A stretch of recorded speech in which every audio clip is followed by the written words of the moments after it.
नमो बुद्धाय मित्रांनो, आपल्या सर्वांचे आपल्या मनपसंत चॅनल मन शांतीवर स्वागत आहे.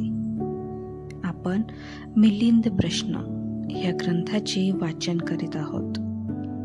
चला तर सुरू करूया आजच्या वाचनाला. उपभाग 7, गर्भाशयात जन्म घेण्यासंबंधी.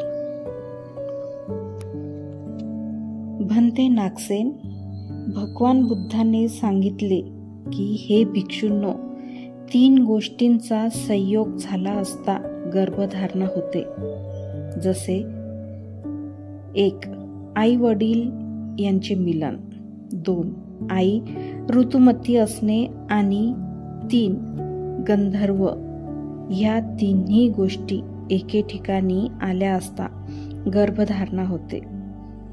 सर्वच ठिकाणी ही बाब लागू पडणारी आहे.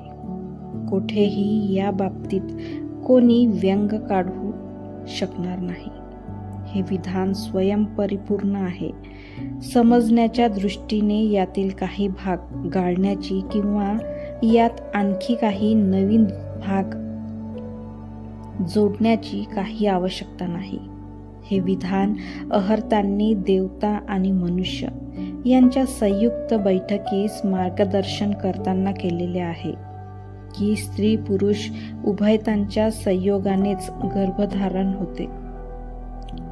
दुकुल नावाच्या तापसाने पारिका नावाच्या तापसीच्या नाभीला ती ऋतुमती असताना आपल्या उजव्या हाताच्या अंगठ्यांनी स्पर्श केला होता. त्यामुळे ती गर्भवती होऊन तिला साम नावाचा मुलगा झाला. मातंगी ऋषींनी सुद्धा एका ब्राह्मणांच्या मुलीच्या नाभीला ती ऋतुमती असता असा स्पर्श केला आणि त्या स्पर्शामुळे तिला गर्भधारणा झाली व तिने मांडव नावाच्या मुलास जन्म दिला. भंते नागसेन, भगवंतांनी वर सांगितलेली गोष्ट खरी मानली तर साम व मांडव्य यांच्या जन्माची कथा काल्पनिक वाटते. आणि जर साम आणि मांडव्य यांचा जन्म केवळ या प्रकारे नाभीला स्पर्श केल्यामुळे झाला होता, असे जर भगवान बुद्धांनी यथार्थ सत्य सांगितले असेल तर त्या 3 गोष्टींच्या संयोगामुळेच गर्भधारणा होऊ शकते, असे भगवान बुद्धांचे वचन खोटे ठरते. भंते, ही तर अधिकच गंभीर आणि सूक्ष्म अशी गुंतागुंत आहे. केवळ बुद्धिमान लोकांनाच समजून येण्यासारखी ही बाब आहे.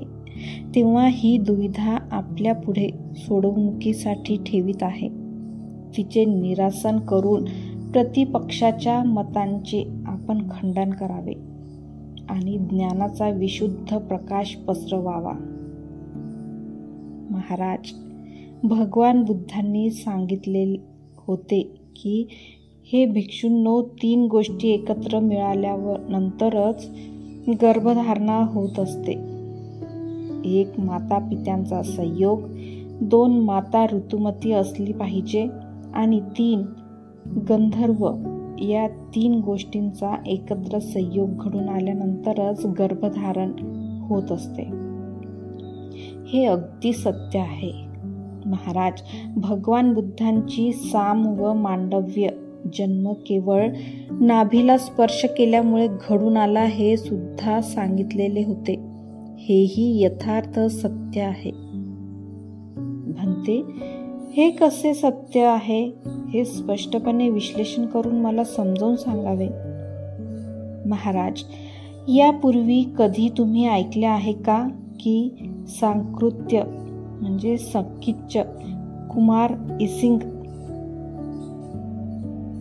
ऋष्यशृंग तापस आणि स्थविर कुमार कश्यप यांचा जन्म कसा काय झाला होता? होय भंते, ऐकले आहे. त्यांच्या जन्मासंबंधी कोणास माहीत नाही.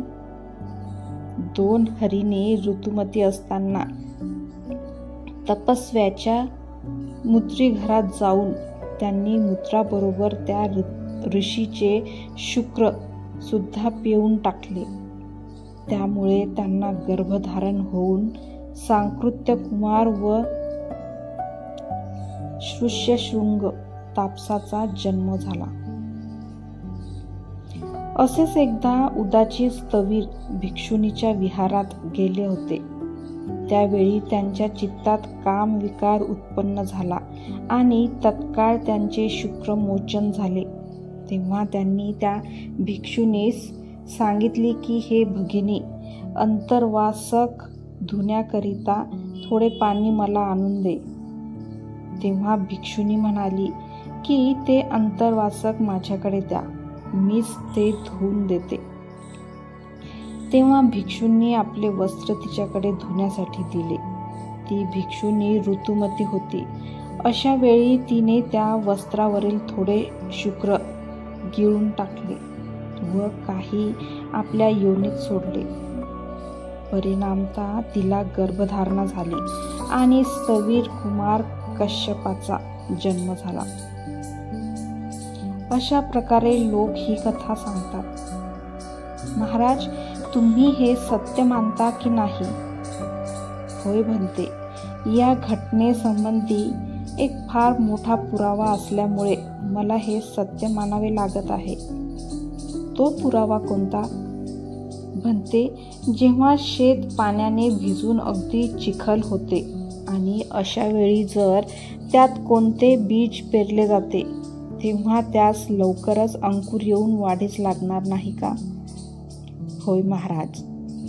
भंते, याप्रमाणेच त्या ऋतुमती भिक्षुणीने कल्लाची संस्तती होताच खून थांबून धातू स्थिर झाले. त्यावेळी ते वस्त्रावरील शुक्र घेऊन कललात सोडले होते. परिणामतः तिला गर्भ राहिला. हेच एक याचे कारण आहे. महाराज, हे तर मीही मानतो. तर मग तुम्ही सुद्धा कुमार कश्यपाच्या वेळी त्याच्या आईस गर्भधारणा झाली होती, ही घटना सत्य आहे असे स्वीकार करता की नाही? होय भंते, मी स्वीकार करतो. ठीक आहे महाराज, आता तुम्ही अगदी माझ्याच वाटेवर आलात. तुम्ही एक प्रकारे गर्भधारणेची शक्यता स्वीकार केली, त्यामुळे मला फार मोठे समर्थक लाभले. बरे, पण आता हे सांगा की त्या 2 हरिणींनी मूत्रासोबत शुक्र पिऊन टाकल्या कारणाने त्या गर्भ राहिला होता, यावर तुमचा विश्वास आहे की नाही? होय भंते, कारण की जे काही खाल्ले प्याले किंवा चाटले जाते ते सर्व कललातच जात असते आणि आपल्या स्थानावर पोहोचताच ते वाढू लागते. भंते, ज्याप्रमाणे सर्वच नद्या शेवटी सागराला जाऊन मिळतात, त्याचप्रमाणे जे काही खाल्ले प्याले किंवा चाटले जाते ते सर्व कललांमध्येच जाऊन स्थिर होत असते. याच कारणाने ती तोंडावाटे गिळून घेतल्यामुळे गर्भधारणा होऊ शकते, हे मी मान्य करतो. ठीक आहे महाराज, आता तुम्ही पूर्णतः माझ्याच मताचे झाले आहात. तर आता तुम्ही हे सांगा की सांकृत्य कुमार आणि ऋष्यशृंग तापस यांच्या जन्मासंबंधी घटना स्वीकार करता की नाही? होय भंते, मी स्वीकार करतो. महाराज, सामकुमार आणि मांडव्य श्रावकाच्या जन्मासंबंधाने सुद्धा 3 गोष्टी घडून येतात. त्यांच्या जन्माची घटना ही वरील घटनेशी मिळती जुळतीच आहे. या संबंधी एक कारण ऐका. दुकुल नावाचा तापस आणि पारिका नावाची तापसी हे दोघेही जंगलात राहत होते. दोघांचीही दृष्टी आणि विचार उत्तम अर्थाच्या शोधात लागली होती.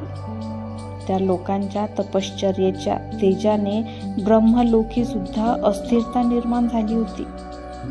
त्यावेळी स्वतः इंद्र सकाळ संध्याकाळ दोन्ही वेळी उभयतांची सेवा करण्यासाठी येत असे. तेव्हा इंद्राने त्या दोघांविषयी मैत्री भावना करीत असता विचार केला की भविष्यात हे दोघेही आंधळे होतील. हे पाहून इंद्र त्या दोघांना म्हणाला, कृपा करून तुम्ही माझी एक विनंती मान्य करावी. माझी अशी इच्छा आहे की तुम्हाला जर एखादा मुलगा झाला तर तो तुम्हा लोकांची सेवा करेल आणि म्हातारपणी मोठा आधार ठरेल. अशी त्रिवार इंद्राने प्रार्थना केली. हे इंद्रा, राहू दे. आम्हाला तू अशा रीतीने अनर्थ करावयास सांगून पुत्राचे प्रलोभनात फसवू नको. अखेर हे शरीर तरी किती दिवस टिकणार आहे? नष्ट होणे याचा स्वभाव धर्म आहे. ते आज तरी नाश पावले तरी त्याची आम्हाला मुळीच पर्वा नाही. पृथ्वी फाटून तुकडे तुकडे झाले, पर्वत घसरून पडले, शून्य आकाश तुटून खाली आले आणि चंद्र सूर्याचे तुकडे गळून पडू लागले, तरी पण आम्ही सांसारिक कामभोगात फसू शकणार नाही. आज सांगितले ते पुरे झाले, पण यापुढे मात्र तू आमच्या दृष्टीस पडू नकोस. पहिल्यांदा आला असता तुझ्यावर आमचा थोडाफार विश्वास बसत चालला होता, पण आता आम्हाला कळून आले की तू आमचे वाईट कसे होईल याचाच विचार करीत आहे. याप्रमाणे त्या दोघांची समजूत घालण्यास इंद्र असमर्थ ठरला. तथापि तो अत्यंत विनयाने हात जोडून म्हणाला, हे महान तपस्व्यांनो, जसे माझे म्हणणे तुम्हाला मान्य नाही तर तुम्ही एवढेच तर करा की जेव्हा तापसी, ऋतुमती आणि पुष्पवती असेल तेव्हा तुम्ही फक्त आपल्या उजव्या हाताच्या अंगठ्यांनी तिच्या नाभीला स्पर्श करावा. एवढ्यावरूनच तिला गर्भधारणा होईल. त्यासाठी एवढेच पुरे आहे. होय इंद्रा, एवढे आम्ही करू शकतो. एवढ्यावरून आमचा तपोभंग होऊ शकत नाही. असे म्हणून ते दोघेही करावयास तयार झाले. मित्रांनो, आजचे वाचन आज आपण इथेच थांबवूया. धन्यवाद.